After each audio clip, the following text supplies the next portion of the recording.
Hi! Hello! Mabuhay! What's up? What's up? What's up? 𝐏𝐨𝐿𝐬𝐬𝐿. Buzzing from Cal to the online world. Literal na makikita yung dalawang ampalaya na mag-uusap lang. Pagdadaanan natin to. After nito, we'll become stronger. At the end of the day, isipin pa rin natin na what if sumuko tayo? Anong magiging consequence nun? Bringing the untold stories behind the life of a caliber. Brought to you by Budyong, the official student publication of Bicol University College of Arts and Letters. This is KariBUkan. KariBUkan Podcast. And welcome to another episode of KariBUkan Podcast. I am Joshua Onsay. And I am Michael Morales. For today's fourth episode of KariBUkan Season 5 Podcast, this year 2022 to 2023, we are going to talk about Love bombs. Kaya naman, sit back, relax, and join us by listening. Ayan. Hi, Michael. Hi, Josh. And also, good day to our fellow listeners on board. Ayan. Hello sa ating mga BUNers out there, sa ating mga calibers, and everyone who is listening right now sa KariBUkan Podcast. Of course, today we are going to talk about love bombs as what we've said earlier, di ba? Ngayon ay patapos na ang month ng February, right? Yes, that is correct. Patapos na ang buwan ng pag-ibig. Kaya yung iba dyan na single ay tuwang-tuwa na. While yung iba dyan na may love life, happy-happy for the rest of the year and the rest of their love lives. Kaya nga, it is a good thing, di ba? When we saw couples din, di ba, that they have their partners, and also, syempre, hindi naman natin ila-left out yung mga singles na nandyan na nakikinig sa atin. Nag-attend tayo ng Valentine's concert. Ang cute na there were couples everywhere. And actually, napag-usapan natin ito na parang back in high school, parang talaga sana all lang sa lahat na may mga bouquet, mga teddy bear, ganun. Tapos ngayon ng college na tayo, ang cute na parang normal na. And imbes na magsana all, nakakatuwa na there are a lot of people who are in love. It's nice that people are in relationships right now and happy. Sana lahat happy. Tama. Of course, we hope that everyone's happy. Mapa-single man, mapa-may pinagdadaanan man. O, yun nga, nasa relationship. Of course, in a relationship, we cannot deny a fact that there are some specific challenges na hinaharap ng mga couples. Right, Josh? Correct. Normal nang mag-away, normal nang magkaroon ng mga problema. Tampuhan. Or tampuhan. But what's important is that dire-diretso lang sa love, sabay kayong lumalaban. Now, Michael, hindi lahat, 'di ba hindi naman lahat ngayon nasa relationship. There are people out there. Single by choice ko, no? Pero totoo naman, single by choice sila. And there are people naman out there na single kasi hindi ligawin, pero malay mo it's not the right time. And there are people naman out there na single kasi hindi pinili ng crush nila. And parang naging trending ngayon, yung tipong pag-crush mo yung isang tao or you like someone, ayan na yung tinatawag natin na love bombing. Yung sinashower mo talaga ng pag-ibig and affection, appreciation, di ba? True. Di ba? I also have friends. We also have Friends? Yeah, we also have friends siguro na nakakaranas ng love bomb. Love bomb is a serious Name drop mo na yan, te. No, syempre. Hindi pwede. Charot Name lang. drop mo na. Pero parang kilala ko rin. Wala naman tayong pinapatamaan dito. Of course, siguro, dumating na rin tayo sa mga moments sa life natin, especially to our B1 couples out there na nasa first time or first stage ng relationship, lalo na yung mga bago, di ba? They some of them tend to shower their partners with loads of gifts. Not necessarily partners, pero yung iba nga talking stage pa lang, di ba? Yeah, talking stage. Oo. Mahirap 'yun, 'di ba? Kasi nag-i-invest ka sa isang tao nang hindi mo alam yung kapalit mo. Pero makikita mo doon na minsan, sumusobra naman yung efforts mo to the point na gusto ka sana nung tao na yun, pero the more na you shower them with love, the more that they get, unfortunately, quote-unquote, turned off. The more na nata-turn off yung tao, di ba? true. Mahirap yan, lalo na kapag, di ba, gustong-gusto mo talaga yung tao, pinupursu mo talaga siya. Parang siguro nagbibigay ka ng mga intuitions, or hindi lang intuitions, no? Siguro overly intuitions sa taong yon, and siguro yung tao na yun na-find out na medyo Oo. creepy na rin somehow. Ikaw ba Tama naman, yung parang to give one flower per month is normal. Oh, to give one flower per month is normal. Pero there are people out there who think na there are people out there na pag binigyan mo halos ng flower everyday or sinundo mo sa trabaho everyday na kahit wala kayong label or sinundo mo sa klase kahit wala kayong label, talking stage pa lang, there are people out there who find it weird. Hindi naman ganun ka-weird talaga, who find it unusual. Kasi parang, don't you have a life? Parang ganun. Hindi naman sa nang o-offend ako ng mga taong parang ganun yung way of showing their affection sa isang tao. But we have to accept the fact that there are people out there who are uncomfortable with that, unfortunately, di ba? And of course, today we are talking love bomb in possible forms, 'di ba? In possible forms from 'di ba? Nabanggit na nga natin kanina yung from talking stage to the part where they engage into a relationship na, no? Pero by definition, no, they say that love bomb is a manipulation technique, 'di ba? Often used by narcissists. What's your take on this, Josh? Teka, asan yung script? Tama. Ayan, so sabi dito sa aming source, sabi ng source na bigay ni parang Google, love bomb daw parang manipulation technique used by narcissists and even cult leaders to gain power over someone. I wouldn't say narcissist. I wouldn't say parang ang naman na parang narcissists are the one who use love bomb or parang pag may tao you would say, love bomb ka, you would call that person a narcissist. Parang, it's a bit harsh naman. Oh, not necessarily. Not necessarily, pero most often, and nangyayari siya. Anyone can actually be a victim of love bombing. And I wouldn't say victim, pero target. And anyone can actually love bomb. Lahat naman tayo may capacity niyan. And frankly, I don't think it's the word manipulation naman. Parang, ang bigat naman. True. Ang bigat naman ng manipulation. Kasi, when you, halimbawa ako, nalove bomb ako ng tao, nilove bomb kita, kunyari, hindi naman siya, tawag dyan, I wouldn't say it as a technique. I wouldn't say na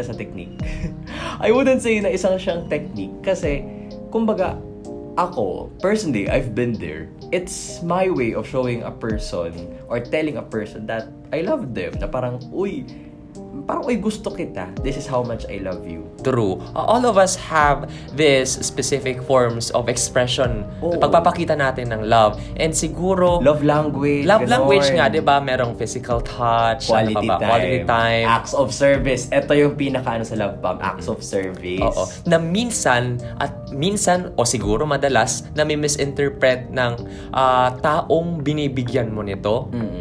Lalo na kung sobra-sobra, lalo na siguro kasi 'di ba, halimbawa kung ikaw mismo parang may mga times na gusto mo talaga mag-isa, hindi pa naman talaga kayo in a committed relationship. Aray naman. Oo. Aray naman. Pasensya na po sa ating listeners, no. Aray naman. Disclaimer, wala naman po tayong intention to hurt you. Pero going Itag mo back, na yan. Oy, Itag grabe. mo na yan. I-mention nyo sa Facebook. Pero yun nga, Josh, going back, 'di ba? Maki-creep out ka talaga if overly excessive yung mga bagay-bagay. For example, gusto mo mapag-isa, you want to have time for yourself, and yun, there is a specific person na sinusundan ka, mini-message ka from time to time. Parang papunta na siyang stalking, no? Pero Papunta na siya sa stalking. Hindi naman siya. Let's be clear on this concept, guys, ha? Kasi love bombing, halimbawa, yung pang-love bomb sa'yo is through pagsundo sa'yo sa klase or sinasamahan ka sa kantin palagi or dinadala yung bag mo. Admit it, we find it cute. Tapos aminin mo, Michael, pag ikaw dinala yung bag mo pa uwi, halimbawa, kinikilig ka. Tama, that's something to treasure kasi nga your partner or your jowa or your efforts for you, or yung may nagkaka-crush sa'yo. Oo, or yung may nagkaka-crush sa'yo. Or ka-talking stage. Mahirap na sabihin, no? Kasi minsan may mga tao talaga na hindi dinidefine ang label, 'di ba? Kaya importanteng check the label before investing. Oo, tandaan mo 'yan, ha? Tama, before investing. Kaya naman i-secure niyo yung mga labels niyo muna. Oo. Ba't parang may pinapatamaan ka dun, te? Wala naman po. Pasensya na. Ayun. Pero going back nga, we have to be clear lang mga te, ha? To be clear lang mga parechong, tol, te, mga mams. Love bomb is different from stalking. If the love bomb is in a way na parang sinasamahan ka, parang it's still love bomb if you permit it, if parang hindi naman that creeped out. Pero the thing is, nagiging creepy lang naman or nagiging too much excessive ang showing of appreciation when unfortunately kapag unrequited siya. But it can also be requited kapag sa isang couple na love bomb yung isa tapos yung isa hindi. I wouldn't call it love bombing anymore. I would call it parang hindi na pantay or masyadong excessive. Nonetheless, tawag dyan, appreciate, everything is good in moderation pa rin. No? Tama. Sabi nga ni Catriona Gray. Tama. Everything is good in moderation. Yun nga, we repeatedly said about the word excessive. That's the concept of love bombing. Kaya nga, di ba? Sobra. Diba, kapag nag-drop ka ng bomb, halimbawa, nuclear, diba? Ibig sabihin, madaming maapektuhan, hindi lang isang tao, kundi madami. Pati na rin siguro yung mga taong nakapaligid mo. What you imply or what you impose to that specific person, siguro, hindi lang siya yung affected, pati na rin yung mga taong nakapaligid sa kanya. Kasi, that person share the story, diba? Parang, and then eventually, 'di ba? Parang baka may point siguro na That's actually a really good insight, you know. Kasi kapag yung sabi nga yung love bomb, it's a bomb because it's excessive in the first place. 'Di ba? Yung bomb, it's explosive, madaming naapektuhan. Pero sabi mo nga kanina, may experience ka nun. You have a friend na parang we all have a friend siguro. Matanong kita, were you affected nung yung friend mo, love bomb, naapektuhan ka ba? Siguro in a way na parang hindi ko mahirap siyang i-explain kasi nga siguro naapektuhan ako dahil syempre we all love our friends, especially those close to us, 'di ba? True. 'Di ba? And ano man ang nararamdaman nila and sa mga puntong dumadating sila sa pagkalito or confusion, 'di ba? You are affected, you are becoming more concerned of their mental health and how they deal with that specific person. Exactly. Pero wag naman natin masyadong yung mga nanlove bomb dyan. And ako personally dati niyan. So I know how it feels like.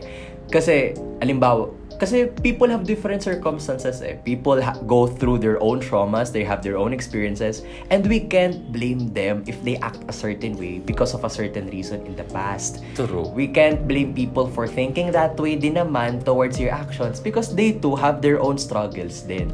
Totoo. And I know what it feels like to be a love bomber din. Pero thankfully, nag-mature and happy na ngayon. Of course, me personally too. We are very grateful for the experiences, the lessons that we've learned as we thrive in this ever challenging world. Te, mag-MMBU ka na, te. Oo, tama. Papuntang MMBU na. Pasa ko ng corona sa'yo. Gusto mo? Tama, doon na tayo pupunta.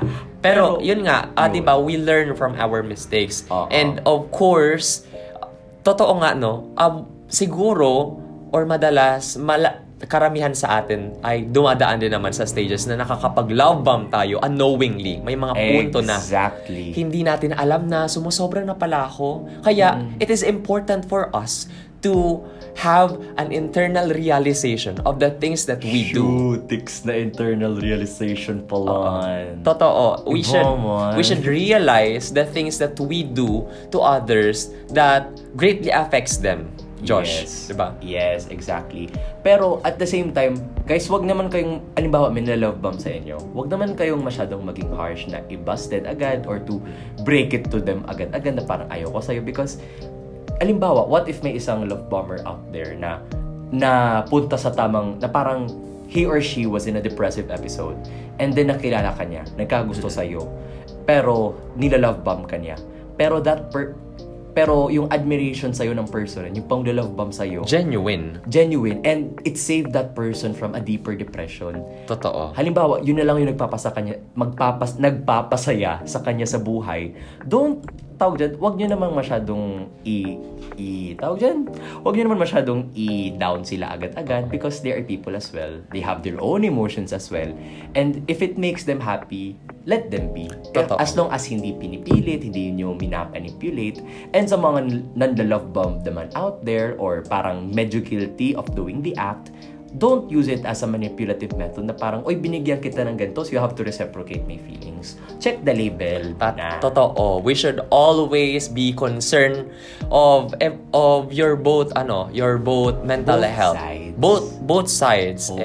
I-consider natin yung mga factors. Hindi dapat tayo we should always foster a healthy relationship between each other. Mapa-talking stage mo man yan o hindi. 'Di ba? Mahirap tansyahin ang mga tao. Correct. Kaya we should always be kind. Lalo na kapag siguro dumating yung point na overly love bomb mo siguro siya, and then basta you should always be kind whatever that person did to you. Oo. And of course, syempre, what's your overall insight with our talk today? Overall insight ko would have to be, if you love a person, love yourself as well. Halimbawa, like I said a while ago, I've been in the shoes of being guilty of love bombing. If you love a person, also learn to love yourself. Kung masyado mo nang binibigay ang dugot, pawis at oras mo, sakripisyo kumbaga para sa isang tao, make sure that you leave some for yourself. Para just in case mabusted ka or it's not reciprocated, you will not get lost, and para hindi mo na masyadong mabomba, may mabobomba ka rin na love para sa sarili mo. Tama. And also for me, kailangan natin talagang i-consider yun nga, as what I've been telling earlier, we should always consider the feelings of both sides. At the end of the day, lalo na kapag nasa relationship kayo, ang pinaka-priority pa rin natin is to keep everything healthy. Exactly. Yun yung ini-strive natin. As we go on sa relationship natin, we should always foster genuine understanding between each other for us to grow holistically as partners. And I... Thank you. At ayan na masyado atang mabilis ang oras natin today. We are very grateful to be with you. Thank you guys for this episodes of KariBUkan Podcast. Don't forget to like and follow the official pages of Budyong and check out next week's episode of KariBUkan Podcast. Again, I am Joshua Onsay. And I am Michael Morales. We are this week's host for KariBUkan. Adios. Adios. Au revoir. That was this week's episode of KariBUkan Podcast. Brought to you by Budyong, the official student publication of 𝐒𝐞𝐚𝐬𝐭 University College of Arts and Letters. Follow our official social media pages on Facebook, Twitter, Instagram, Spotify, and TikTok for the latest updates in and out of 𝐒𝐞𝐚 University. Tune in next week for another episode of KariBUkan.